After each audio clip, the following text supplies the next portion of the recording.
کله چې بعض انسانان د اختیار په کرسی کینی یا طاقت ول لاس لراشي نو د هغه نه هغه خپل زوړ وخت ایر شي او هغه وایي جو ټول خلک سور کې دي ځکه چې وي زه سور کې یم نو بیا د خلکو بېعزتي کول ورته اړو څه بد نه ښکاري خو چې کله اختیار ته د لاسه لاړ شي یا د کرسی نه کوز شي نو بیا د حقیقت سترګې وغړیږي خو بیا خو اوبه د ورخه تیرې وي که نه کله هم چې مونږ بل انسان سره بد کول غواړو نو په دغه وخت کې دی د دې یوې خبرې سوچ وکړو دومره بد دی ورسره کوو څومره چې مونږ سزا زغملی شو ځکه چې د الله پاک مدد او نصرت همیشه مظلوم سره وي ظالم سره نه وي نو ځکه هو رحمان بابا وایي که چې الله در سره مل نه وي رحمانه که لښکر در سره وي یک تنهایې نو که کله انسان ظالم شي او هغه سره لښکر هم وي طاقت هم وي اختیار هم وي کرسی هم وي نو ګورې دا تنې تنها دی ځکه چې مظلوم سره د الله پاک مدد او نصرت وي. السلام علیکم. زما خوږو پښتنو څوک هم چې د بل انسان سره بد کوي نو یوه نه یوه ورځ به په خپله هم د دغې بدو ښکار کیږي او بیا به یې د خلاصي اړو ګدر نه وي نو ځکه هو رحمان بابا وایي ته چې بل په غشول هسې پوشه چې همداغه شی به ستا په لور ګزار شي او کوهې مه کنه د بل سړي په لار کې چرې ستا به د کوهي په غاړه لار شي. زه یم عبدالله عابد د سوات یونیورسټۍ نه تاسو ته مخاطب یم. زما دا ارمان دی چې ټول پښتون قام دی معاشي او معاشرتي طور باندې ښه مضبوط شي. اوس تاسو ته زما دا خواست دی چې تاسو زما دا اواز خپلو ملګرو سره شریک کړئ کیدای شي چې څوک پې عمل وکړي او د هغوی ژوند ښه شي نو زما او ستاسو به پکې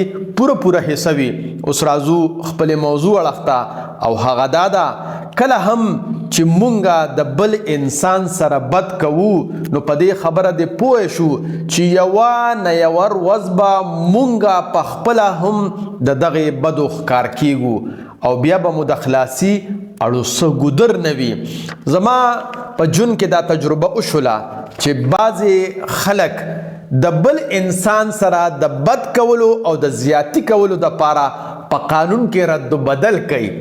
خو یو وخت په دغه خلکو باندې داسې راغلی دی چې د دې خپل قانون مطابق هغې د داسې بدو ښکار شوي دي چې بیا یې د خلاصي اړو ګدر نه دي موندلی نو مونږ له پکار دي چې کله مونږ د بل انسان ته د بد کولو دپاره څه جال خورو نو ګورې دا دې په ذهن کې کیدو چې یوه ورځ به مونږ هم په دغه جال کې انخلو. زما خوږو پښتنو د دې مثال داسې دی چې انسان ډېر زر هیرونکی څیز دی. کله چې د باندې سخته راشي نو دی وایي جو غونډه دنیا باندې سخته ده او چې کله دی په خوشحالۍ کې وي نو دی وایي جو غونډه دنیا خوشحاله ده. د دقې وجې نه کله چې بعضې انسانان د اختیار په کرسی کینی یا طاقت ول لاس لراشي نو د هغه نه هغه خپل زوړ وخت ایر شي او هغه وایي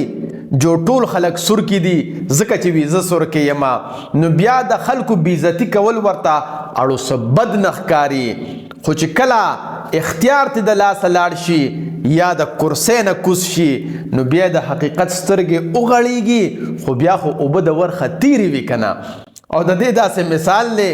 چې وی چتې کله د شپې وده کیږي نو وی اسمان ته خپې کی چې دا اسمان ما په دې خپو راټینګ کړی دی خو حقیقت خو څه بل رنګ دی. انسان خو ډېر کمزوري څیز دی سات کې سینګه وي او سات کې سینګه وي. نو زما خوږو پښتنو